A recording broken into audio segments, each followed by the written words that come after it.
है प्राची और मैं आज आपको कराने वाली हूँ डीएलएड सेकेंड ईयर में स्कूल लीडरशिप मैनेजमेंट का वन शॉट। अब आपके पेपर में बहुत कम टाइम बचा है तो आप सारी यूनिट एक साथ रिवाइज कर सकते हैं इस वीडियो में। और अगर आपने अभी तक प्रेपरेशन स्टार्ट नहीं करी है तो हियर यू गो, आप ये वाली वीडियो देखिए, इंपॉर्टेंट क्वेश्चंस कीजिए and you are done for getting more than enough passing marks in your DElEd exam. आइए शुरू करते हैं। ये एसएलएम बेसिकली आपने अगर 12th क्लास में अगर आप कॉमर्स स्टूडेंट रहे हैं या नॉर्मल आपको थोड़ी बहुत बिजनेस स्टडीज आती है तो आप बहुत इजीली इसको समझ लेंगे। ठीक है, तो शुरुआत करते हैं ऑर्गेनाइजेशन से। ऑर्गेनाइजेशन बेसिकली क्या होता है? ऑर्गेनाइजेशन क्या होता है?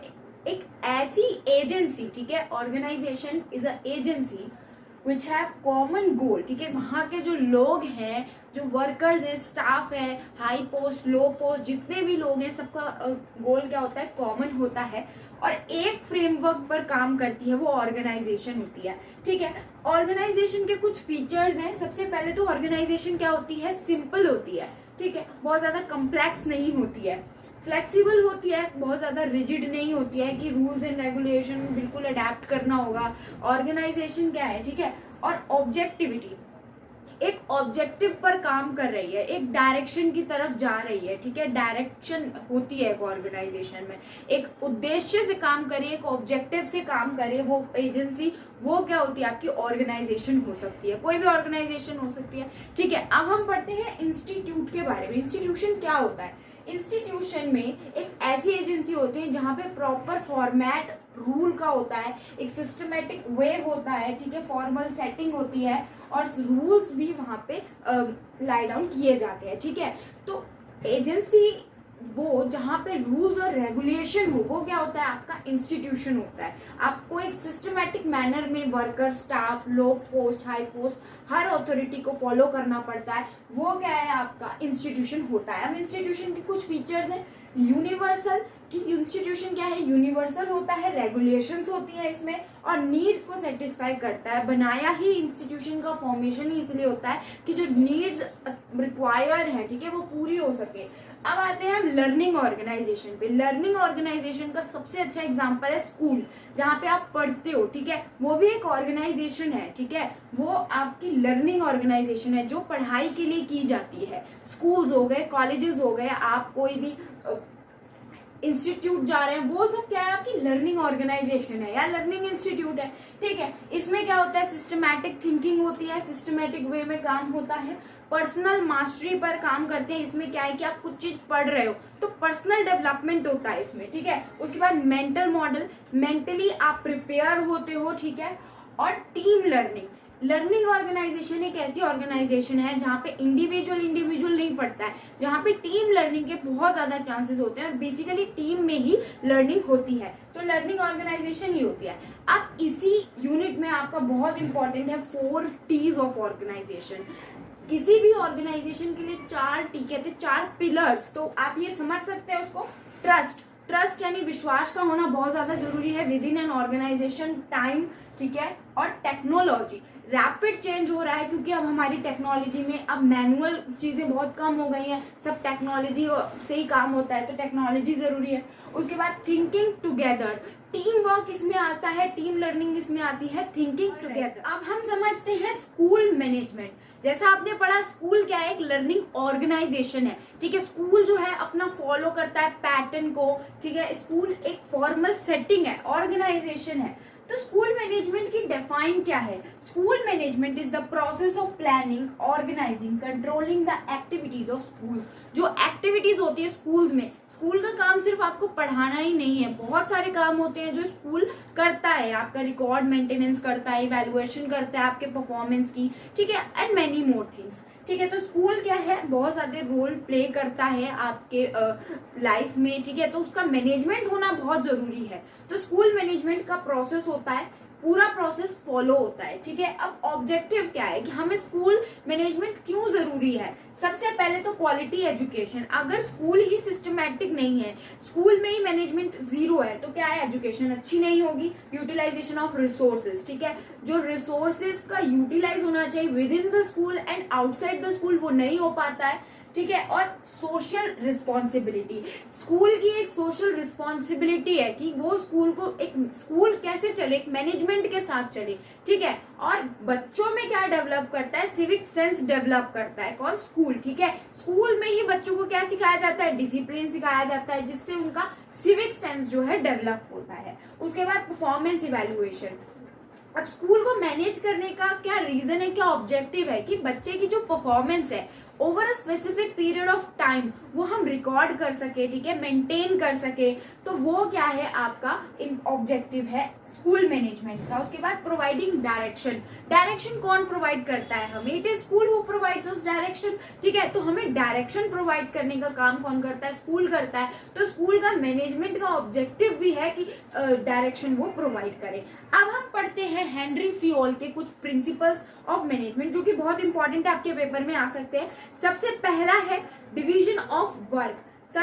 आपको ना ये प्रिंसिपल लाइन वाइज याद करनी है। वैसे तो पेपर में पूछे जाने के चांसेस कम है, लेकिन मैं आपको बता देती हूँ, अगर principles of management by Henry Fayol पूछेगा तो कैसे पूछेगा। आपको स्टेटमेंट दे दी, ठीक है, अब बताइए इसमें कौन सा प्रिंसिपल ऑफ हेनरी फ्योल लग रहा है। आपका बिजनेस स्टडीज का पेपर नहीं है जो आपसे इतना डेप्थ में पूछेगा, ठीक है। आपसे बेसिक या तो शॉर्ट नोट में पूछ सकता है, या जैसे मैंने बताया स्टेटमेंट में पूछ सकता है, ठीक है। तो सबसे पहला है डिवीजन ऑफ वर्क। ये प्रिंसिपल कहता है कि वर्क को क्या होना चाहिए, डिवाइड कर देना चाहिए, सारा काम एक ही स्टाफ मेंबर पे नहीं होना चाहिए। दूसरा ऑथोरिटी एंड रिस्पॉन्सिबिलिटी। अगेन जो ऑथोरिटी है, रिस्पॉन्सिबिलिटी है, ठीक है, वो दोनों अच्छी तरीके से निभाई जानी चाहिए by the staff members and the managers. Discipline, employees में क्या होना चाहिए, डिसिप्लिन होना चाहिए। अब वहीं एजुकेशन में कैसे इम्प्लीकेट करेंगे आप इसको, डिसिप्लिन स्टूडेंट्स में होना चाहिए, इवन टीचर में होना चाहिए, इवन प्रिंसिपल में होना चाहिए डिसिप्लिन, ठीक है। Unity of command. Unity of command principle का मतलब यह, बच्चे कंफ्यूज होते हैं, इसमें मैं ढंग से समझा देती हूँ। यूनिटी ऑफ कमांड का मतलब होता है कि जो भी अलग अलग स्टाफ मेंबर है, फॉर एग्जाम्पल टीचर्स हैं अलग अलग, वो सिर्फ एक इंसान को अकाउंटेबल है, यानी जवाबदेही है सिर्फ एक इंसान को, वो कौन है, प्रिंसिपल। तो यूनिटी ऑफ कमांड का मतलब होता है कि एक ही जो है हेड है, ठीक है। यूनिटी ऑफ डायरेक्शन, अब इसमें अलग है। यूनिटी ऑफ डायरेक्शन में क्या है कि कोई भी मेंबर किसी भी मेंबर को क्या है, डायरेक्शन प्रोवाइड कर सकता है, ठीक है। कॉमन गोल की तरफ बढ़ रहे हैं क्योंकि, ठीक है। अब 6 नंबर पे आते हैं subordination of individual interest to general interest. अब ऐसा नहीं है कि जैसे जो स्कूल है उसमें कोई टीचर सिर्फ अपने बारे में सोच के चल रहा है कि मुझे प्रमोशन चाहिए, ये चाहिए, वो चाहिए, सैलरी चाहिए, ठीक है, ये सब नहीं। एक जर्नल इंटरेस्ट की तरफ सारे एम्प्लॉयज को, टीचर को शिफ्ट करना होगा कि मतलब सब क्या चाहते हैं, सब क्या बच्चे की अचीवमेंट चाहते हैं, ठीक है। उसके बाद आता है आपका रिम्यूनरेशन। ये क्या है, इसका मतलब होता है जो टीचर है, जो वर्कर है, जो एम्प्लॉय है, उसको टाइम टू टाइम उसकी सैलरी, उसका पे देना चाहिए। उसके बाद है सेंट्रलाइजेशन, बहुत इंपॉर्टेंट कंसेप्ट होता है बिजनेस स्टडीज में, और आप इसको डीएलएड में पढ़ रहे हैं तो टीचिंग पॉइंट ऑफ व्यू से समझिए। सेंट्रलाइजेशन का मतलब होता है सारी पावर सिर्फ एक बंदे को दे देना, एक इंसान को दे देना, वो क्या होती है आपकी सेंट्रलाइजेशन, ठीक है। उसी के साथ आती है आपकी डिसेंट्रलाइजेशन। डिसेंट्रलाइजेशन का मतलब होता है पावर सेंटर में ना रहकर डिवाइड कर दी जाए, ठीक है, अलग अलग लोगों को, जैसे प्रिंसिपल हो गया, ठीक है, उससे ऊपर सुप्रिंटेंडेंट हो गया, ठीक है, उससे नीचे क्या टीचर हो गया, उससे नीचे क्लास मॉनिटर हो गया, ठीक है, फिर ग्रुप मॉनिटर हो गया, ऐसे।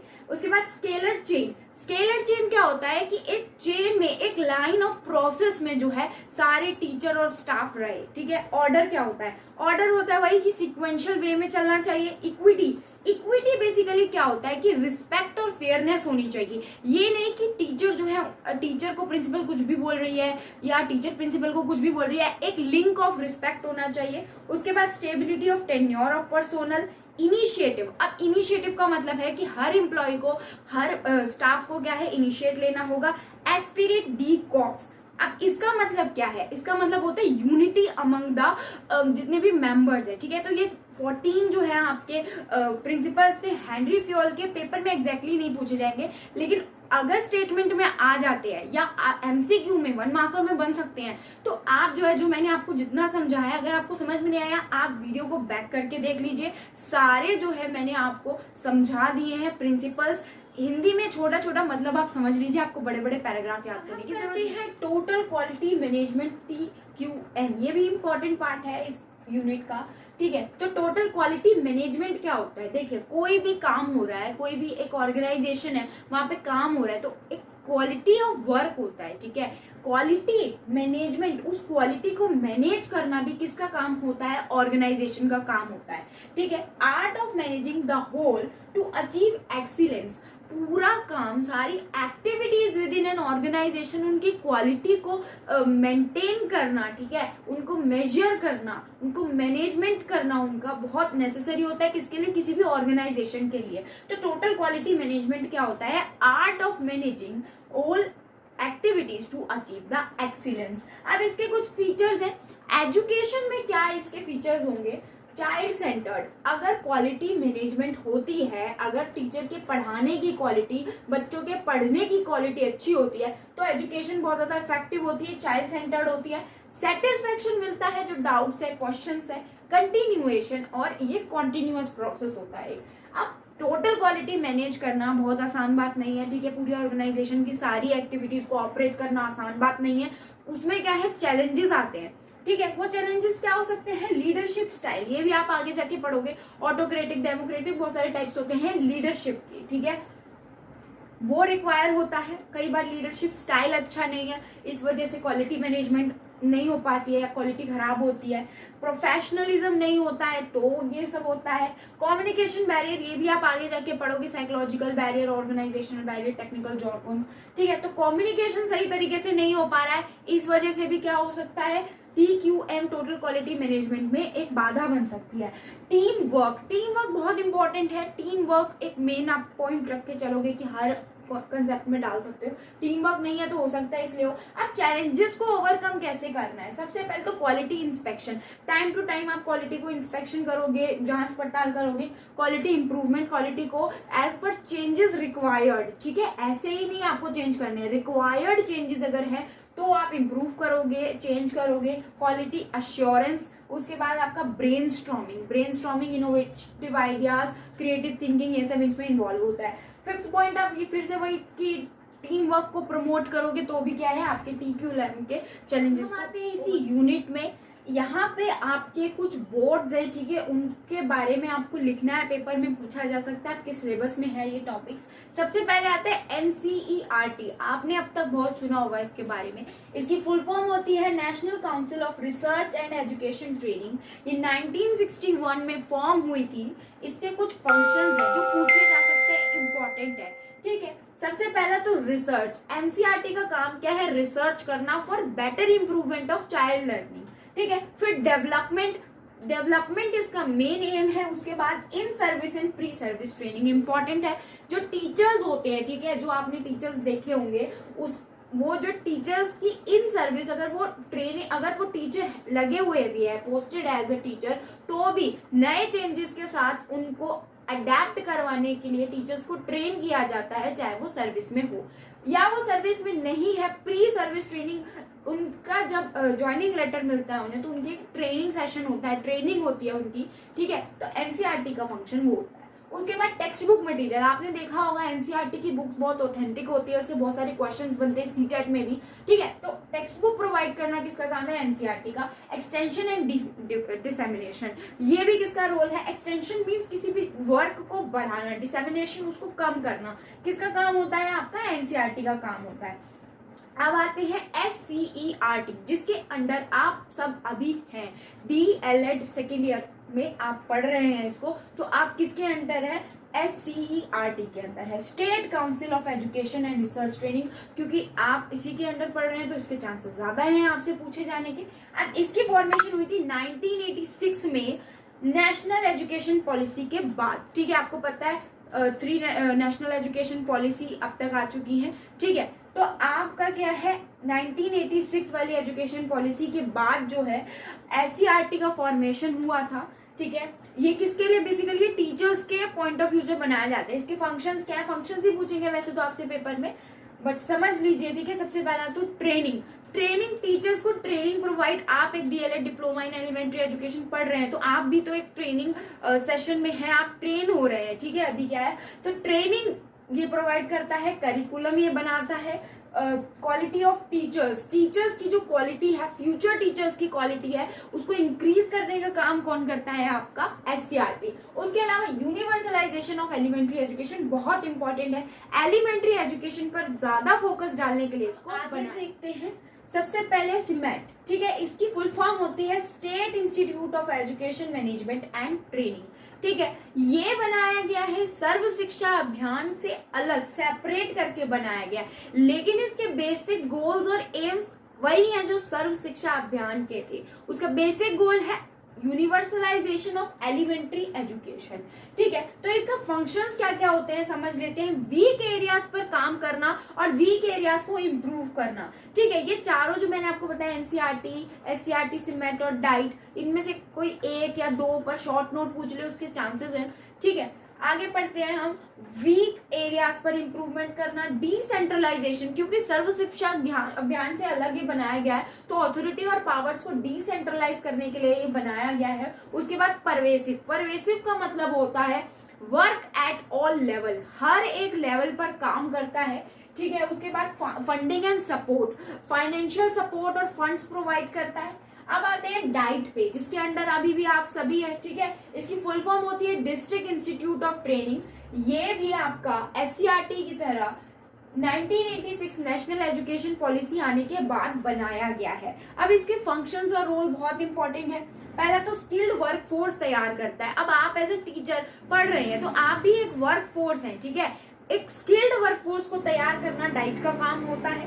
और pre service in service training, अभी आप जो है प्री सर्विस ट्रेनिंग ले रहे हैं, ठीक है। अभी आप सब इन सर्विस नहीं है तो आप जो है ट्रेनिंग ले रहे हैं, आप डिप्लोमा इन एलिमेंट्री एजुकेशन कर रहे हैं, डीएड कर रहे हैं, तो क्या है कि आप प्री सर्विस ट्रेनिंग ले रहे हैं। तो डाइट का फंक्शन ये होता है एकेडमिक इंप्रूवमेंट कराता है, एजुकेशनल टेक्नोलॉजीज को बताता है, क्योंकि रैपिड चेंजेस इन टेक्नोलॉजीज है और टीचर्स को अडेप्ट करने होंगे चेंजेस, तभी जो है बच्चे की इफेक्टिव पढ़ाई।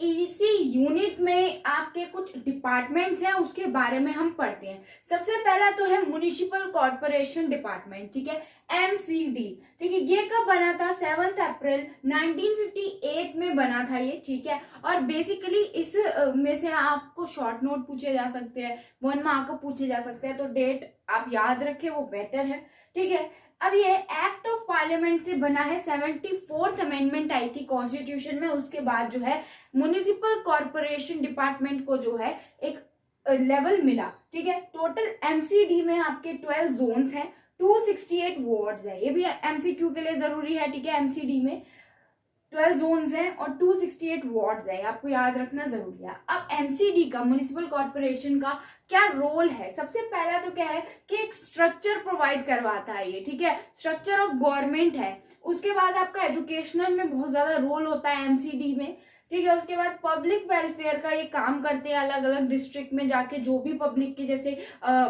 हेल्थ फैसिलिटीज प्रोवाइड कराना, जो बेसिक जैसे ट्रैवल फैसिलिटीज है, मान लीजिए कोई रोड्स बनाना, ये सब जो है with in a district MCD काम करती है, ठीक है। उसके बाद फुलफिलिंग डेफिशिएंसीज यानी जरूरतों को पूरा करती है। उसके बाद आता है NDMC, new Delhi municipal corporation, ठीक है।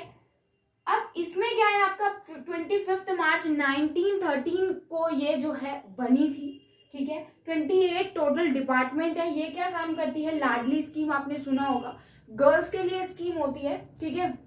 उसके बाद है midday meal, government schools में जो है बच्चों को मिड डे मील प्रोवाइड कराई जाती है। इंफ्रास्ट्रक्चर डेवलप करता है। उसके बाद आपका स्कूल का मैनेजमेंट एनडीएमसी करता है। उसके बाद टीचर्स को ट्रेनिंग भी कौन प्रोवाइड करता है, एनडीएमसी। आपको इनके रोल पता होने बहुत जरूरी है। अब दिल्ली कैंटोनमेंट बोर्ड, जिसको हम दिल्ली कैंट भी बोलते हैं, ठीक है, 1914 में ये बना था जस्ट एनडीएमसी के बाद। एजुकेशनल फैसिलिटीज प्रोवाइड कराना इसका काम है। ई गवर्नमेंट सर्विसेज बहुत इंपॉर्टेंट है, ई गवर्नमेंट यानी इलेक्ट्रॉनिक जो गवर्नमेंट की सर्विसेज होती हैं वो आपका दिल्ली कैंटोनमेंट बोर्ड प्रोवाइड कराता है, इंफॉर्मेशन फैसिलिटेशन करता है। उसके बाद पब्लिक वेलफेयर पे ये भी काम करता है कि पब्लिक की हेल्थ और पब्लिक के जो भी रिक्वायरमेंट है, डेफिशिएंसी है। अब हम आते हैं कंफ्लिक्ट मैनेजमेंट पे। तो कंफ्लिक्ट बेसिकली क्या होता है, जब एक इंडिविजुअल दूसरे इंडिविजुअल या एक ग्रुप और दूसरे ग्रुप के बीच में क्लैश हो जाए किसी टॉपिक, किसी एक्शन को लेकर, तो वो क्या होता है, कंफ्लिक्ट होता है। अब कंफ्लिक्ट जो वर्ड है एक लैटिन वर्ड से आया है जिसका मतलब है कॉन्फिगर, और जिसका मतलब होता है strike together, basically clash between any individual और द ग्रुप। ठीक है, अब इस कंफ्लिक्ट होने के कुछ रीजंस हैं, कुछ कॉजेज हैं। वो क्या है, सबसे पहला तो मिसअंडरस्टैंडिंग, गलतफहमी हो जाती है जब, तो क्या होता है, कंफ्लिक्ट होते हैं, लड़ाई झगड़े होते हैं। ठीक है, उसके बाद पुअर कम्युनिकेशन, जब कम्युनिकेशन जो आपका सोर्स है वही खराब है, आपने बात ही नहीं करी, गलत आप इंटरप्रेट, मिस कम्युनिकेशन हो गया, तो क्या है, तो कंफ्लिक्ट हो सकता है। उसके अलावा फ्रस्ट्रेशन, अब क्या होता है, कुछ एम्प्लॉयज हो गया, स्टाफ हो गया, वो फ्रस्ट्रेटेड होते हैं, कई बार फ्रस्ट्रेटेड हो जाते हैं फॉर रूटीन एक्टिविटीज को फॉलो करते करते, तो फ्रस्ट्रेशन की वजह से कंफ्लिक्ट होते हैं। उसके बाद कभी कभार स्टाफ सिलेक्शन ही खराब होता है, पुअर स्टाफ सिलेक्शन की वजह से जो है कंफ्लिक्ट होता है। उसके बाद आपका मोटिवेशन, जब हर एक एम्प्लॉय का अलग अलग गोल है कि वो सेल्फ ग्रोथ चाहते हैं, बस कंपनी की ग्रोथ या स्कूल की ग्रोथ नहीं चाहते टीचर्स, तो क्या होता है, मोटिवेशन कम हो जाता है, जिसकी वजह से कॉन्फ्लिक्ट होता है। अब इसको प्रिवेंट कैसे कर सकते हैं आप, सबसे पहले तो अवॉइड करो जितनी ज्यादा चीजें और रूटीन एक्टिविटीज को आप, नॉर्मल जो आपको फ्रस्ट्रेट करती है उसको आप अवॉइड करना सीखो। उसके बाद आप कॉर्पोरेट करना सीखो। ठीक है, उसके बाद कॉम्प्रोमाइज यानी समझौता करना सीखो। उसके बाद ऑक्यूमेडेट, एज ए लीडर आप ऑक्यूमेडेट करोगे। उसके बाद कोलैबोरेशन प्रमोट करोगे, टीम स्पिरिट, ये भी लीडर का काम है कि टीम स्पिरिट को। स्ट्रेस मैनेजमेंट के बारे में, स्ट्रेस बेसिकली क्या होता है, स्ट्रेस मीन्स ऑफ प्रेशर और टेंशन एक्सर्टेड, कोई भी प्रेशर हम पे होता है, कोई भी टेंशन हमारे ऊपर होती है, वो क्या होता है, स्ट्रेस। अब स्ट्रेस को मैनेज करना बहुत जरूरी है in your classroom as well as in your life. अब अपनी लाइफ में भी स्ट्रेस को मैनेज करें, बहुत इंपॉर्टेंट है। होता क्यों है स्ट्रेस, सबसे पहले तो एकेडमिक प्रेशर होता है, अभी आपके ऊपर क्या प्रेशर है कि आपको एग्जाम पास करना है। सोसाइटी का प्रेशर होता है, बहुत सारी ऐसी जो चीजें हैं उस पर क्या होता है कि सोसाइटी का प्रेशराइज करती है, स्लीप शेड्यूल आपका खराब होता है, तो क्या होता है, आपके ऊपर स्ट्रेस होता है, बिना बेवजह आप चीजों का स्ट्रेस लेने लग जाते हो। अब उसको प्रिवेंट कैसे करेंगे, तो पॉजिटिव एटीट्यूड रखेंगे, जो भी टुवर्ड्स एनीथिंग आप कैसा एटीट्यूड रखेंगे, पॉजिटिव। टाइम को मैनेज करना सीखेंगे। ठीक है, टाइम मैनेजमेंट से हमें स्ट्रेस कम होता है। उसके बाद है आपका मेडिटेशन हर व्यक्ति को करनी चाहिए, योगा, एक्सरसाइज, जिसमें भी आपका इंटरेस्ट हो, जिमिंग, जिसमें भी इंटरेस्ट हो वो आप जरूर करेंगे। ठीक है, फिजिकल एक्टिविटीज, इससे क्या होता है, स्ट्रेस मैनेज होता है। अब आते हैं टाइम मैनेजमेंट पे। टाइम मैनेजमेंट क्या होता है, doing right activity on right time. ठीक है, टाइम मैनेज का मतलब क्या होता है, प्रॉपर एक समय की सीमा में रह करके, ठीक है, आप टाइम की बाउंड्रीज में रह करके आप सारी चीजों को अटेम्प्ट करते हो। अब टाइम मैनेजमेंट आपके लिए कहाँ जरूरी है, पेपर आप अटेम्प्ट करते हो उसमें आपका टाइम मैनेजमेंट बहुत जरूरी है। ठीक है, अब आते हैं टाइम वेस्टर्स पे। ठीक है, हमारा टाइम वेस्ट करने वाले कौन कौन से ऐसे कंपोनेंट्स होते हैं, सबसे पहले तो स्टिकिंग टू सोशल मीडिया। जितने भी सोशल मीडिया बनाई इसलिए गई है कि आप इंफॉर्मेशन रखें अपने लिए, अपडेटेड रहें what is happening in your society, इसीलिए सोशल मीडिया बनाई गई है। लेकिन सोशल मीडिया का क्या है, बहुत गलत यूज हो रहा है आज के टाइम पे, बच्चे टाइम वेस्ट कर रहे हैं, मोबाइल में गेम्स खेलते हैं, वो भी आपका टाइम वेस्टर में आएगा। उसके बाद पास्ट मिस्टेक्स, अब आपने पास्ट में कोई गलती कर दी, आप उसी को लेकर बैठे हैं, हाय मैंने ये कर दिया, तो ये गलत है, आपका क्या होगा, टाइम वेस्ट होगा, उससे और कुछ नहीं होगा। ठीक है, वर्किंग विदाउट प्लान, आप बिना किसी प्लान के काम कर रहे हो, वो भी आप टाइम वेस्ट कर रहे हो, उसका कोई अच्छा रिजल्ट नहीं आने वाला है। थिंकिंग अबाउट अदर्स, अब क्या है, कुछ लोग होते हैं क्या सोचते हैं कि अरे वो ये कर रहा है, उसने ये कर लिया, वो अब तक ये नहीं कर पाया। ठीक है, तो वो क्या है, ये टाइम वेस्ट कर रहे हैं। आप अपने बारे में सोचिए, अपनी ग्रोथ के बारे में सोचिए, दूसरों के बारे में ना सोचेंगे, जिससे क्या होगा, टाइम वेस्ट नहीं होगा हमारा। ठीक है, worrying about something not in hand, जो चीज आपके हाथ में नहीं है, ठीक है, जो आपके हाथ में नहीं रही, अब जो चीज आप उसके बारे में सोच रहे हो, तो आप अपना टाइम वेस्ट ही तो कर रहे हो और कुछ थोड़ी उससे फायदा मिलने वाला है। ठीक है, प्रिवेंशन, आप इसको प्रिवेंट कैसे करो, एक तो शेड्यूल बना के आप जो काम करोगे, टाइम टेबल के अकॉर्डिंग आप काम करो, जिससे सारे काम को प्रॉपर टाइम मिले, right activity in right time हो। उसके बाद है डिस्ट्रैक्शंस, जो भी जैसे सोशल मीडिया है, गेम्स है, मोबाइल गेम्स है, या बहुत सारी चीजें हैं जो डिस्ट्रैक्शन होती हैं बच्चों के लिए, वो रिमूव करेंगे। ठीक है, उसके बाद प्रायोरिटाइज, अपने आप को प्रायोरिटाइज करो आप। ठीक है, कि आप टाइम को प्रायोरिटाइज करो, अपनी चीजों को प्रायोरिटाइज करो, इररिस्पेक्टिव ऑफ कि आप किसके बारे में कि वो क्या कर रहा है, ये क्या कर रहा है, वो ना सोचकर ब्रेक ले लेके काम करो, ठीक है। ब्रेक ले लेके आप जो है कोई भी काम करो, पढ़ भी रहे हो तो 10 मिनट का ब्रेक बीच में जरूर लेके काम करो, जिससे क्या है आपका माइंड भी फ्रेश रहेगा और क्या होगा, टाइम मैनेज होगा। उसके बाद प्रॉपर स्लीप आपको लेनी है, हर तरह की मैनेजमेंट में आप लिख सकते हो, ठीक है। प्रॉपर स्लीप जो है आपको लेनी है, जिससे क्या है ना आपको स्ट्रेस होगा, एंजाइटी होगी। हम आते हैं क्लासरूम मैनेजमेंट पे, ठीक है, कि क्लासरूम जो है किस तरीके से मैनेज होनी चाहिए। अब एक क्लास होती क्या है, क्लास होती है place for a formal teaching, एक ऐसा कमरा, एक ऐसी जगह जहां पर टीचिंग फॉर्मली की जा सके, उसको हम क्लास बोलते हैं। अब क्लासरूम का मैनेजमेंट क्या होता है, organising the resources required for classroom, that is the management of classroom management, ठीक है। अब 5 M's है क्लासरूम के। मेन यानी कि जितने भी लोग वहां पे प्रेजेंट है, ठीक है। मनी, जो भी स्पॉन्सरशिप और उसमें मनी लगी है, ठीक है। जो रिसोर्सेज है, जैसे बेंच हो गया, ब्लैक बोर्ड हो गया, चौक हो गया, डस्टर हो गया, उसके बाद मटेरियलिस्टिक जो ऑब्जेक्ट्स हैं, उसके बाद मशीन्स, उसके बाद आ गया आपका मेथड। ये 5 M ऑफ क्लासरूम है, ठीक है। अब हम पढ़ते हैं गुड क्लासरूम मैनेजर। एक अच्छे क्लासरूम मैनेजर की क्या क्या क्वालिटीज होती है। सबसे पहला तो टाइम मैनेज करना जानता है। एक जो टाइम मैनेजमेंट क्या होता है, एक अच्छे क्लासरूम में ये नहीं है कि एक ही सब्जेक्ट आप पढ़ाए जा रहे हो, हर सब्जेक्ट को प्रॉपर टाइम मिलना चाहिए, ठीक है। तो वो क्या है, आपका टाइम मैनेजमेंट हो गया आपका। फिर प्रेपरेशन होनी चाहिए, ठीक है। जो भी टॉपिक डिलीवर कर रहा है जो क्लासरूम मैनेजर है, टीचर है, ठीक है, प्रेपरेशन होनी चाहिए, कंसिस्टेंसी होनी चाहिए, उसके अलावा ट्रांसपेरेंसी होनी चाहिए। क्लासरूम के अंदर क्या होना चाहिए, ट्रांसपेरेंसी होनी चाहिए। उसके बाद मैप्ड करिकुलम, हर एक बच्चे को एक्सेस हो एक करिकुलम का, प्रॉपर करिकुलम सिलेबस का। कोई भी बच्चा ऐसा अननोन नहीं रहना चाहिए कि उसको कुछ पता नहीं अपने सिलेबस या करिकुलम के बारे में। तो करिकुलम में को करिकुलर एक्टिविटीज को भी रिलेट करना चाहिए, ऐड करना चाहिए। उसके बाद पॉजिटिव रिलेशनशिप, क्लासरूम के अंदर नेगेटिविटी होगी तो क्लासरूम अच्छी नहीं होगी, एनवायरनमेंट सेफ नहीं होगा। तो पॉजिटिव रिलेशनशिप्स होने जरूरी है। अब ओवर क्राउडेड क्लास, बेसिकली क्या होता है, गवर्नमेंट स्कूल्स में ज्यादातर ये होता है कि एक क्लास में बहुत सारे बच्चे, 70-80 बच्चे एक क्लास में है और एक टीचर है, तो वहां पे मैनेजमेंट कैसे होगी। सबसे पहले तो सिटिंग अरेंजमेंट, क्योंकि बड़ी क्लास है तो बड़ी क्लास चाहिए होगी, बच्चों को सब बच्चे प्रॉपर डेस्क पे बैठ सके, ठीक है। उसके बाद कीप लेसन शॉर्ट, बड़ी क्लासरूम है तो आपको क्या है, लेसन्स को शॉर्ट रखना होगा, क्योंकि बच्चे बहुत जल्दी बोर हो जाएंगे और इतने सारे बच्चे जब मिलके शोर मचाएंगे तो बहुत मुश्किल हो जाएगा टीचर को उन्हें शांत कराना। उसके बाद अट्रैक्टिव रूम होना चाहिए, जिससे बच्चे जो है पढ़ाई की ओर ध्यान दे।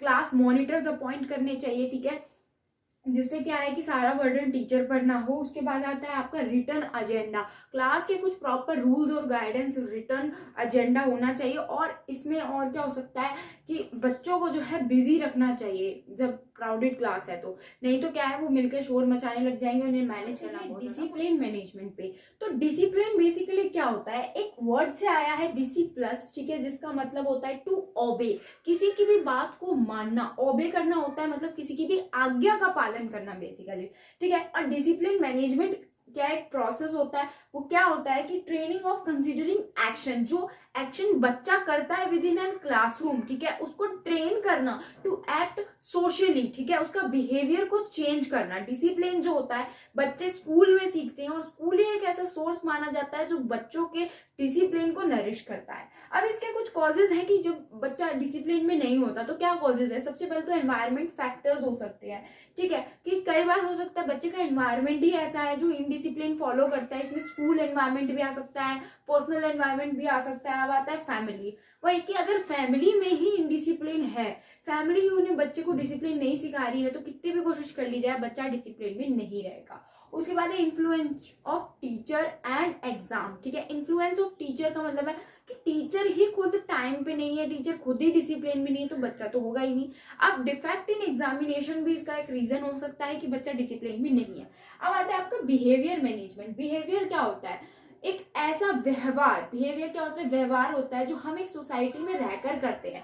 एक डिसरप्टिव और मिसबिहेवियर जब होता है तो बिहेवियर मैनेजमेंट हमें करना पड़ता है, ठीक है। उसके बाद इसके कॉजेज क्या है, ये जितने भी मैनेजमेंट मैंने आपको अब तक बताए हैं, इनमें से बहुत ज्यादा चांसेस है कि आपको कॉजेज और प्रिवेंशन ही पूछा जाएगा, ठीक है। तो आप आंसर कैसे लिखोगे, पहले आप उसका मीनिंग लिख दोगे कि किस की बात करी गई है, जैसे डिसिप्लिन, तो आप डिसिप्लिन का मीनिंग लिखोगे, उसके बाद discipline management as a whole उसकी डिफाइन लिखोगे, ठीक है। उसके बाद जो है आप कॉजेज और प्रिवेंशन लिखोगे। तो कॉजेज इसके क्या है बिहेवियर मैनेजमेंट के, कि पेरेंटिंग अच्छी नहीं हुई है, दूसरा कि पीयर प्रेशर, बच्चे के आसपास उसके दोस्त ऐसा प्रेशराइज करते हैं उसको करने के लिए, उसके बाद एनवायरमेंट इन्फ्लुएंस करता है, उसके बाद टीचर खुद ही मिसबिहेव करता है बच्चों के साथ, तो बच्चे भी वही सीखेंगे। तो अब इसकी प्रिवेंशन क्या है, रेगुलर ऑब्जर्वेशन, बच्चों के बिहेवियर का रेगुलर ऑब्जर्वेशन करना चाहिए, बहुत सारे मेथड होते हैं वो फॉलो करके। उसके बाद टीचिंग स्ट्रेटजीज, एक टीचर को अच्छी स्ट्रेटजी से पढ़ाना चाहिए। उसके बाद जेस्चर्स का प्रयोग करना चाहिए।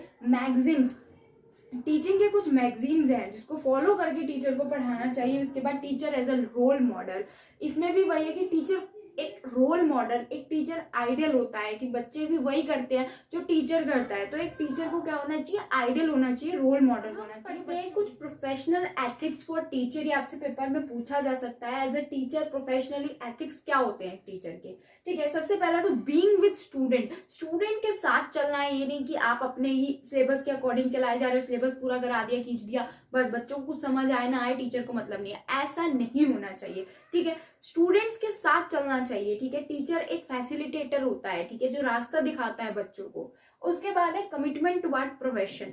आप टीचिंग ही नहीं, किसी भी प्रोफेशन में हो, आपका अपने प्रोफेशन के लिए कमिटमेंट होना चाहिए। ये नहीं कि आपका काम करने का ही मन नहीं है, आप कभी नहीं जा रहे हो, कभी जा रहे हो, इरेगुलरिटी कर रहे हो, वो सब नहीं चलता है, ठीक है। तो अपने प्रोफेशन में क्या है, आपको कमिटमेंट होना चाहिए, एक एथिक होना चाहिए अपने जिस भी प्रोफेशन में हो आप, ठीक है। उसके बाद कोऑपरेटिंग विद कलीग। अब आपने कई बार देखा होगा कि एक टीचर की दूसरी टीचर से, आपने सुना होगा स्कूल में इस मैम की उस मैम से लड़ाई हो गई, तो क्या है कि कोऑपरेशन नहीं है अगर कलीग्स के बीच में, तो वो प्रोफेशनल एथिक्स नहीं है उस टीचर में, ठीक है। तो टीचर को कैसा होना चाहिए कि वो कोऑपरेट करके चले बाकी कलीग से, बाकी स्टाफ मेंबर से। उसके बाद कीप लर्निंग। अब टीचर को ये बैठ जाना चाहिए सोच के कि मेरे को तो सब आता है, कीप लर्निंग वाला एटीट्यूड उसके अंदर होना चाहिए। उसके बाद सेफ्टी फॉर एनवायरनमेंट, सेफ रखना चाहिए बच्चों के लिए। उसके बाद इंटरैक्ट करते रहना चाहिए अपने बाकी स्टाफ मेंबर से, अपने चिल्ड्रन से, ठीक है, अपने स्टूडेंट से। उसके बाद आपका पॉजिटिव एटीट्यूड होना चाहिए एक टीचर में, पॉजिटिव पर्सपेक्टिव से वो लाइफ के वेज को और टीचिंग अपने प्रोफेशन को। हम आते हैं लीडरशिप पे। अब लीडर क्या होता है, आपने एक फेमस कोट पढ़ा होगा, यथा राजा तथा प्रजा, यानी कि जैसा राजा होता है, ठीक है, वैसी उसकी प्रजा होती है, ठीक है। लीडरशिप बेसिकली होता क्या है, एबिलिटी और रेडीनेस टू इंस्पायर अदर। अब इसके हम फेमस डेफिनेशन पढ़ लेते हैं। Leadership is the ability and readiness to inspire others, guide, direct और मैनेज देम। ये डेफिनेशन गुड ने दी है, गुड्स ने, ठीक है। आप लिख लेंगे, पेपर में लिख कर आएंगे तो इफेक्टिव होगा। अब कुछ फीचर्स हैं लीडरशिप के। सबसे पहला तो इन्फ्लुएंशियल प्रोसेस है। लीडरशिप क्या है, एक इन्फ्लुएंशियल प्रोसेस है। दूसरा मोटिवेशन, लीडरशिप से क्या होती है, मोटिवेशन आती है। तीसरा इंटरपर्सनल रिलेशनशिप बिल्ड होती है, यानी दो लोगों के बीच में जो है रिलेशनशिप और ट्रस्ट की फीलिंग डेवलप होती है। फोर्थ नंबर पे एडेप्टेशन, अडेप्ट करते हैं एज पर द चेंजेस, ठीक है, लीडरशिप में। फिफ्थ नंबर पे कॉन्फिडेंस डेवलप होता है जो लीडर है उसका, क्योंकि बहुत ज्यादा चीजें और फैसले उसको लेने पड़ते हैं। उसके बाद सिक्स नंबर पे आता है कन्फ्लिक्ट रिजोल्व होते हैं लीडरशिप से। उसके बाद सेवन नंबर पे आता है इनिशिएटिव लेता है इंसान, कैसे, आपका लीडरशिप के प्रोसेस के थ्रू से। अब टाइप्स बहुत इंपॉर्टेंट है लीडरशिप के। सबसे पहला आता है ऑटोक्रेटिक। ऑटोक्रेटिक क्या है, डिक्टेटरशिप इसमें होता है। अब इसका एग्जांपल चाइना है बहुत अच्छे तरीके से, क्योंकि वहां पे कैसी गवर्नमेंट है, वहां पे ऑटोक्रेटिक गवर्नमेंट है, वहां पे क्या है, डिक्टेटरशिप है, ठीक है। तो ऑटोक्रेटिक लीडरशिप वो होती है जहां पे सिर्फ जो लीडर है उसी की चलती है, उसी के अकॉर्डिंग सब लोग काम करते हैं, ठीक है। तो लीडर का ही सेंटर होता है, जैसा लीडर बोलेगा वैसे सब करते हैं, बाकी किसी का ओपिनियन मैटर ही नहीं करता। अब आता है डेमोक्रेटिक। डेमोक्रेटिक लीडरशिप में क्या है, इसमें क्या है कि जो लोग हैं, जो फॉलोअर स्टाफ है, वही अपने डिसीजन लेता है, इंडिपेंडेंट होता है, ठीक है। यानी कि दोनों मिलजुल कर काम करते हैं, लीडर भी और जो उसके फॉलोअर्स हैं वो भी मिलजुल कर काम करते हैं। ये बेस्ट फॉर्म होती है लीडरशिप की। अब थर्ड नंबर पे आती है लेस फेयर लीडरशिप। इसका मतलब होता है इसमें तो लीडर पीछे बैठ जाता है और लेट इट बी, मतलब जो भी स्टाफ है वो अपने आप डिसीजन लेगा, अपने आप प्रोसेस करेगा, लीडर का कोई रोल नहीं है इसमें। ठीक है। अब आता है ट्रांसफॉर्मेशनल लीडरशिप। ठीक है, ये क्या होती है, इसमें लीडरशिप ऐसी करी जाती है जो स्टाफ मेंबर है और जो इंक्लूड हो रखे हैं एम्प्लॉयज, उनका पर्सनल डेवलपमेंट हो, पर्सनैलिटी डेवलपमेंट हो और वो ट्रांसफॉर्म हो सके, ठीक है, डेवलप हो सके। उसके बाद इंस्ट्रक्शनल लीडरशिप कैसी होती है, इसमें लीडर का लीडर होता है। जैसे मान लीजिए आप टीचिंग प्रोसेस है, टीचिंग में लीडर का लीडर कौन है, जैसे आपके टीचर है, उनके टीचर क्या है, प्रिंसिपल की वो गाइडलाइंस फॉलो करती है, तो वो इंस्ट्रक्शनल टाइप ऑफ लीडरशिप है। अब एज ए टीचर आप लीडरशिप स्किल्स कैसे डेवलप करोगे, सबसे पहले तो मेंटरशिप्स के प्रोग्राम चलाओगे, उसके बाद facilitator, teacher as a facilitator का काम करोगे, यानी कि आप मिलजुल कर जो है बच्चों को पढ़ाओगे। रेगुलेटर नहीं है टीचर, टीचर क्या है, फैसिलिटेटर है। इंक्लूजन करने से क्या होगा, जो बच्चे जिन्हें मौका नहीं मिल पाता वो भी आके बोलेंगे, उनका कॉन्फिडेंस डेवलप होगा, लीडरशिप डेवलप होगा। उसके बाद एनवायरमेंट अच्छा रखना क्या होता है, एक टीचर का काम होता है कि किसी भी, सिर्फ लीडरशिप स्किल्स के लिए नहीं, किसी भी काम के लिए टीचर का मेन रोल यही है कि वो एनवायरनमेंट को चुनते हैं। कम्युनिकेशन के बारे में, ठीक है, कम्युनिकेशन एक बहुत इंपॉर्टेंट टॉपिक है आपके एसएलएम में। ठीक है, कम्युनिकेशन एक ग्रीक वर्ड से आया है जिसका मतलब है कम्युनिज्म। कम्युनिज्म का मतलब होता है टू मेक कॉमन और टू शेयर थॉट। तो कम्युनिकेशन क्या है, कम्युनिकेशन बेसिकली एक प्रोसेस है in which individual exchange their ideas, thoughts, values, beliefs, norms. ठीक है, अब कुछ फीचर्स हैं कम्युनिकेशन के। टू वे प्रोसेस है कम्युनिकेशन, डायनेमिक है, म्यूचुअल अंडरस्टैंडिंग होता है, क्योंकि कोई अपने आप से बात तो करता नहीं, उसको कम्युनिकेशन नहीं बोलते, उसको इनर स्पीच बोलते हैं। ठीक है, तो एक टू वे प्रोसेस है जहाँ पे दो लोगों की इन्वॉल्वमेंट है। उसके बाद डायनेमिक है, चेंज होती रहती है।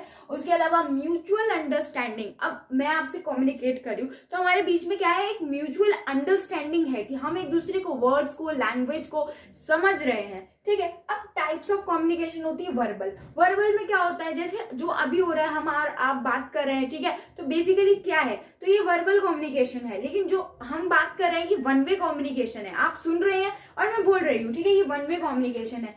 तो वर्बल कम्युनिकेशन क्या होती है, जो दो लोगों के बीच में होती है, ओरली होती है। ऑलराइट, उसके बाद है आपका नॉन वर्बल, जो कि नॉन वर्बल होती है, जो कि जिसमें शब्दों का प्रयोग नहीं होता है। उसके बाद है आपकी फॉर्मल, जो कि आप फॉर्मल ऑर्गेनाइजेशन में करते हो। उसके बाद इनफॉर्मल। ठीक है, कम्युनिकेशन क्या है, सेंडर सबसे पहले है, जो कोई भी मैसेज है उसको सेंड करने वाला वो होता है सेंडर। उसके बाद मैसेज सेंड होता है, एनकोडिंग होती है मैसेज की, यानी मैसेज को एनकोड किया जाता है। ठीक है, इसमें लैंग्वेज इन्वॉल्वमेंट हो सकती है। उसके बाद रिसीवर कौन होता है, जो उस मैसेज को रिसीव कर रहा है। उसके बाद डिकोडिंग, उस मैसेज को वो डिकोड करता है। उसके बाद फीडबैक। तो ये प्रोसेस है बैरियर्स फॉर कम्युनिकेशन और ओवरकमिंग वेज ऑफ कम्युनिकेशन। ठीक है, तो ये दोनों ही बहुत इंपॉर्टेंट है। तो बैरियर्स क्या होते हैं, सबसे पहला तो टेक्नोलॉजिकल जैर्गन मतलब होता है कि आप एक कम्युनिकेशन में ऐसे टेक्नोलॉजिकल टर्म्स का यूज कर रहे हैं जो कि रिसीवर है वो नहीं जानता है। ठीक है, बहुत सारे टर्म्स ऐसे होते हैं, ठीक है, जिनका आप यूज कर रहे हो लेकिन जो लिसनर है वो नहीं जानता, तो क्या है, मिसकम्युनिकेशन होगा। अब आता है लिंग्विस्टिक, लैंग्वेज का बैरियर हो सकता है, आप किसी और भाषा में बोल रहे हैं, लिसनर की कोई और लैंग्वेज है। ठीक है, उसके बाद साइकोलॉजिकल बैरियर क्या हो सकते हैं कि जो लिसनर है वो प्रिपेयर्ड ही नहीं है सुनने के लिए, तो क्या है, वहां पे मिसकम्युनिकेशन होगा। इमोशनल बैरियर्स हो सकते हैं, ऑर्गेनाइजेशनल बैरियर्स हो सकते हैं। अब जैसे मान लीजिए कोई बहुत बड़ी क्लास है, अब उसमें एक टीचर है, वो कितना भी चिल्ला कर बोले, लास्ट के बच्चे तक उसकी आवाज तो जाएगी नहीं। ठीक है, तो क्या है, इक्विपमेंट्स की कमी है, वहां पे माइक की अवेलेबिलिटी होनी चाहिए। ठीक है, वो ऑर्गेनाइजेशनल बैरियर्स। उसके बाद एटीट्यूड बैरियर्स हो सकते हैं, कई बार लोगों का नेगेटिव एटीट्यूड होता है, वो दूसरों की सुनना ही नहीं चाहते हैं। उसके बाद है इंडिविजुअल परसेप्शन। कई बार क्या होता है, मिसकम्युनिकेशन ये होता है कि लोग बोलने से ही डरते हैं, कम्युनिकेट करने से ही डरते हैं कि हमारा क्या रिएक्शन होगा, लोगों का क्या रिएक्शन होगा उस पर। ठीक है, अब इन बैरियर्स को कैसे ओवरकम करना है, सबसे पहले तो क्लैरिफिकेशन। आप जो बोल रहे हो आप पहले क्लैरिफाई करो, प्रिपेयर्ड रहो। उसके बाद लैंग्वेज और टोन, आप बहुत गलत लैंग्वेज का यूज नहीं कर सकते हो। ठीक है, और आपको जो भाषा का प्रयोग करना है, मीडियम ऑफ कम्युनिकेशन, ये ध्यान रख के करना है कि जिससे आप कर रहे हो, जो रिसीवर है उसका लैंग्वेज भी वही हो। अब आता है आपका लिसनिंग बहुत इंपॉर्टेंट इसमें रोल प्ले करता है कि जब तक आप सुनने की आदत नहीं डालेंगे आप बैरियर से ओवरकम नहीं कर पाएंगे। ठीक है, उसके बाद इंटरप्शन। बहुत बार ऐसा होता है कि लोग जो है इंटरप्ट करते हैं, जो सुनने वाले लोग हैं बीच बीच में बोलते रहते हैं, तो इससे क्या होता है, कम्युनिकेशन हिंडर होता है। अब आता है प्रॉपर फीडबैक से हम क्या कर सकते हैं, बैरियर हटा सकते हैं। कंसल्ट अदर, अदर्स को कंसल्ट करने के बाद ही कम्युनिकेट करा जाए। तो हम पढ़ते हैं इसी के बाद असेंशियल कम्युनिकेशन स्किल्स। ठीक है, हम अलग अलग पढ़ेंगे इसमें। ठीक है, सबसे पहले हम प्रिंसिपल के लिए पढ़ते हैं कि प्रिंसिपल में क्या क्या स्किल्स जरूरी है। उसके बाद टीचर और देन स्टूडेंट। तो प्रिंसिपल में क्या है, फैकल्टी से कम्युनिकेट कर सके, दूसरा स्टाफ से कम्युनिकेट कर सके, स्टाफ को मैनेज कर सके, थर्ड स्टूडेंट और पेरेंट से कम्युनिकेट कर सके, फिर फोर्थ आपका पब्लिक डीलिंग्स करने का कम्युनिकेशन स्किल्स प्रिंसिपल के अंदर होनी चाहिए। अब टीचर के पास आते हैं। टीचर के पास टोटल आपकी सबसे पहले तो लिसनिंग स्किल्स होनी चाहिए, speaking skills, reading skills, writing skills, ये सारा आपका कम्युनिकेशन स्किल्स में आता है। अब स्टूडेंट के पास क्या होना चाहिए, सबसे पहला तो कन्वर्सेशनल स्किल्स होनी चाहिए ताकि वो अपनी कमियां बता सके। दूसरा टेक्नोलॉजिकल स्किल्स डेवलपमेंट होनी चाहिए। एक्टिव लिसनिंग का बहुत ज्यादा इंपॉर्टेंट है। उसके बाद प्रेजेंटेशनल स्किल्स, जो कि बच्चा जो है प्रेजेंटेशन दे पाए एक्यूरेट, ठीक है, उसकी स्किल्स होनी चाहिए। अब आते हैं अदर टॉपिक पे, ये है इंस्टीट्यूशनल प्लानिंग। ठीक है, यहां से आपकी लास्ट यूनिट शुरू होती है। ठीक है, planning done by institution with reference to its aim and objective. ऐसी प्लानिंग जो कोई भी ऑर्गेनाइजेशन या इंस्टीट्यूशन करता है। आपने फर्स्ट यूनिट में पढ़ा था अभी कि ऑर्गेनाइजेशन और इंस्टीट्यूशन अलग अलग चीजें होती है। ठीक है, तो क्या है, वो जो प्लान करता है अपने एम्स और ऑब्जेक्टिव्स को फुलफिल करने के लिए, तो उसे हम इंस्टीट्यूशनल प्लानिंग बोलते हैं। अभी एक साइकिल को फॉलो करता है। सबसे पहला तो ऑब्जेक्टिव, जो ऑब्जेक्टिव और एम्स होते हैं वो पहले डिसाइड करता है कि हमारे ऑब्जेक्टिव्स है। उसके बाद प्रीमिसेस। प्रीमिसेस क्या होते हैं कि जो भी रिसोर्सेज अवेलेबल होते हैं, ठीक है, विद इन एन इंस्टीट्यूशन। उसके बाद अल्टरनेटिव। अब एक स्ट्रेटजी बहुत सारी उसने चुन लिया है, अब उसमें से कोई एक, you have to choose a pool out of a strategy। ठीक है, एक पूल में से उसको एक बेस्ट स्ट्रेटजी चूज करनी है कि क्या है, अल्टरनेटिव स्ट्रेटजी चूज करनी है। उसके बाद रिसोर्स, उसके बाद प्लान को इम्प्लीमेंट करता है, देन उसके बाद इवेलुएट करता है, देन अगेन ऑन। तो ये पूरी साइकिल ऐसे चलती रहती है। ठीक है, अब आते हैं हम section 22 right to education act का। ठीक है, इसमें बात करी गई है स्कूल डेवलपमेंट प्लान की। बहुत इंपॉर्टेंट है, पेपर में पूछा जा सकता है। तो स्कूल डेवलपमेंट प्लान बेसिकली क्या है, सबसे पहला तो करंट सिचुएशन को जानता है कि स्कूल किस लेवल पे है, किस स्टेज पे है। ठीक है, specify outcomes, outcomes of learning को स्पेसिफाई करता है। डिजाइन स्ट्रेटजी, एक स्ट्रेटजी बनाता है। उसके बाद मॉनिटर रिजल्ट, रिजल्ट को मॉनिटर करता है। Reflect what you have learned, ठीक है, रिफ्लेक्शन देता है what the children have. Different activities for children. सबसे पहले है टाइम टेबल।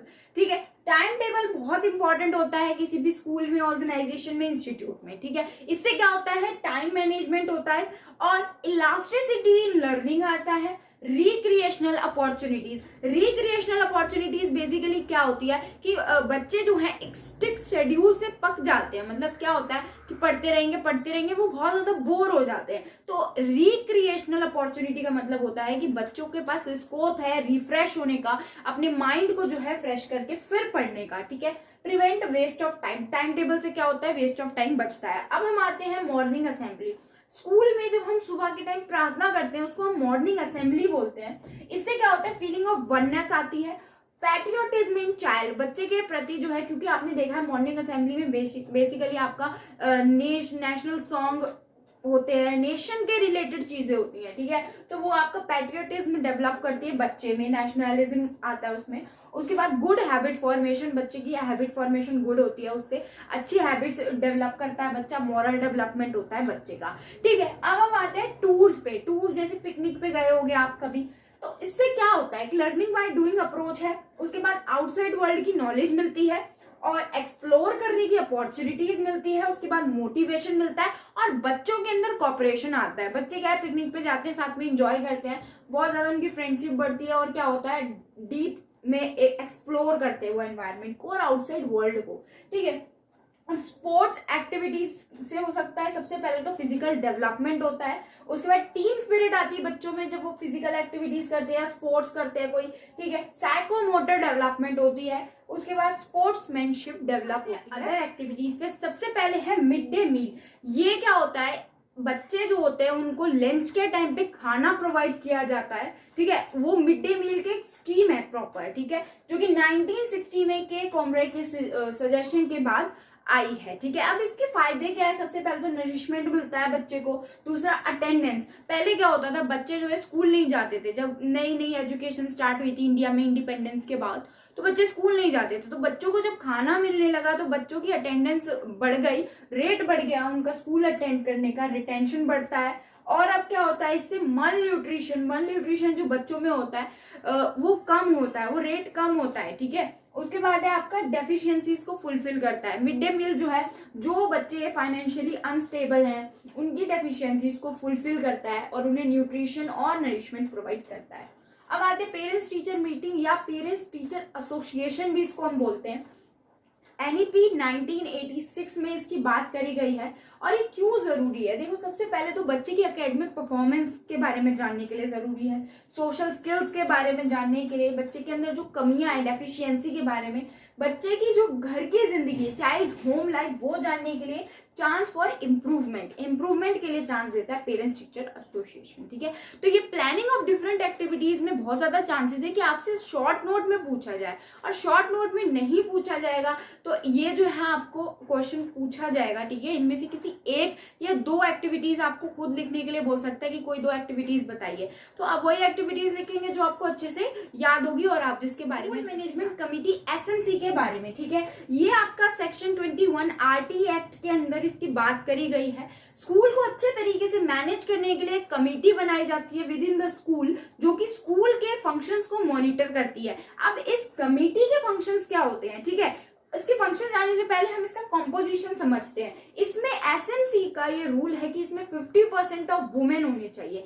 ये माना जाता है कि जो वुमेन है, ठीक है, वो जो है, जैसे हेंस का डिलेमा वाली थ्योरी भी आपने पढ़ी होगी, उसमें क्या है, ये माना जाता है कि जो वुमेन है, ठीक है, वो चाइल्ड के पर्सपेक्टिव से ज्यादा सोचेंगी रेदर देन लॉजिकल पर्सपेक्टिव, ठीक है। तो इसलिए इसमें क्या है, 50% ऑफ वुमेन ली गई है। उसके बाद और बेसिकली बनती भी है कमिटी इसीलिए ही कि जो चाइल्ड का है, चाइल्ड की ग्रोथ बेटर फंक्शनिंग हो सके स्कूल की, और स्कूल का काम क्या है कि वो चाइल्ड की ग्रोथ के लिए काम करे, अपनी ग्रोथ के लिए काम ना करे, ठीक है। उसके बाद क्या है, 12 पेरेंट्स होते हैं इसमें, एक प्रिंसिपल होती है, एक टीचर होती है और एक सोशल वर्कर इसमें होती है, ठीक है। इसके अलावा एक लोकल अथॉरिटी भी इसमें होती है, वो भी आप ऐड कर लेंगे इसमें, ठीक है। एक होती है आपकी लोकल अथॉरिटी।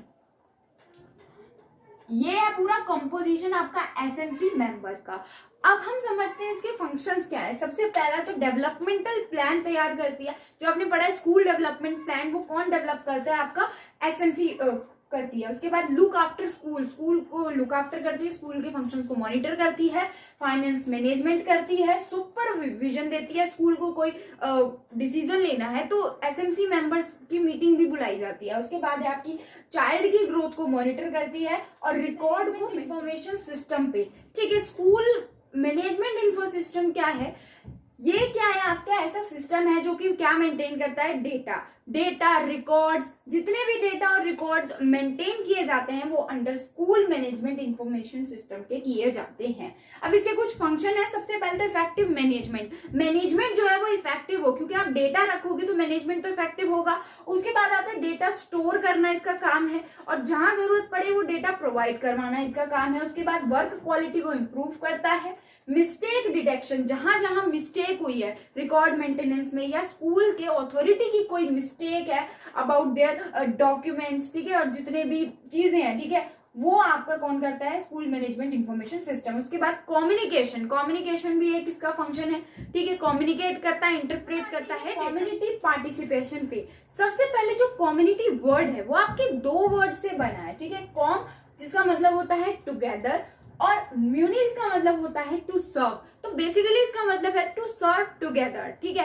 तो कम्युनिटी बेसिकली क्या होता है, ग्रुप ऑफ पीपल होता है। कम्युनिटी क्या है, ग्रुप ऑफ पीपल, जो इंडिविजुअल है वो मिलके ग्रुप बनाते हैं और जो ग्रुप्स है वो मिलके कम्युनिटी या सोसाइटी बनाते हैं। वाइडर एंड्स होते हैं कम्युनिटी के और नेचुरलिटी होती है। इसके अलावा a community is a small group with the same degree of we feeling which lives in the given area। ये फेमस डेफिनेशन दी है बगाडियस ने। आप ये लिख सकते हो पेपर में, आपको ये लिख के आओगे तो आपका पेपर जो है इफेक्टिव होगा, आंसर काफी ज्यादा। अब अब इसमें आपको पूछा क्या जाता है कि how will you manage resource from community. ठीक है, सबसे पहले तो फील्ड ट्रिप, आप कम्युनिटी में क्या है कि आप बच्चों को क्या है कि आप फील्ड ट्रिप पर ले जाओ। उसके बाद सर्वे कंडक्ट करवा सकते हो, कम्युनिटी पार्टिसिपेट होगी उससे भी। उसके अलावा रिसोर्स को लिंक करके पढ़ाओ। ऑर्गेनाइजिंग कैंपेन्स को ऑर्गेनाइज करो। Then we have experience programmes आप बना दो, जिससे क्या है कम्युनिटी का जो इन्वॉल्वमेंट है वो बच्चे की एजुकेशन में होगा। अब रोल ऑफ कम्युनिटी क्या है एजुकेशन में? सबसे पहला तो है आपका रिसोर्स एलोकेशन। कम्युनिटी का सबसे पहला काम है कि रिसोर्स प्रोवाइड कराए, रिसोर्स को एलोकेट करे। उसके बाद है मॉनिटर परफॉर्मेंस को मॉनिटर करे। देन बजट मॉनिटर करे। पेरेंट इन्वॉल्वमेंट, पेरेंट्स जो है वो इन्वॉल्व हो इसमें। उसके बाद बूस्टिंग मोरल, तो मोरल को बूस्ट करना भी किसका काम है? कम्युनिटी का। तो ठीक है, ये थी आपकी स्कूल लीडरशिप मैनेजमेंट की वन शॉट वीडियो। मैंने पूरी कोशिश करी कि मैं सारे टॉपिक्स इस एक वीडियो में कवर करूं, जो आपको बहुत ज्यादा हेल्प करे आपकी लास्ट टाइम प्रेपरेशन में। इसके अलावा अगर कोई भी आपको डाउट है किसी भी टॉपिक में, कंसेप्ट में, अभी थोड़ा बहुत टाइम बचा है पेपर में, आप कमेंट कीजिए, मैं उसके लिए अलग से स्पेशल वीडियो बना दूंगी जिस भी कंसेप्ट में आपको डाउट होगा। ठीक है, इंपॉर्टेंट क्वेश्चंस जो है आपको एग्जाम से पहले मिल जाएंगे। साइकोलॉजी के इससे पहले दिए गए हैं, फिलॉसफी के दिए गए हैं और अदर सब्जेक्ट के सीपीई के दिए गए हैं। ठीक है, तो इसमें क्या है आपको बहुत ज्यादा हेल्पफुल होती है वो इंपॉर्टेंट क्वेश्चन, इसके भी मैं आपको प्रोवाइड कराऊंगी। स्कूल लीडरशिप मैनेजमेंट के भी आपको इंपॉर्टेंट क्वेश्चंस मिल जाएंगे। तब तक के लिए आपको कोई भी डाउट हो तो आप कमेंट कीजिए। ठीक है, और पढ़ते रहिए, be serious and study hard.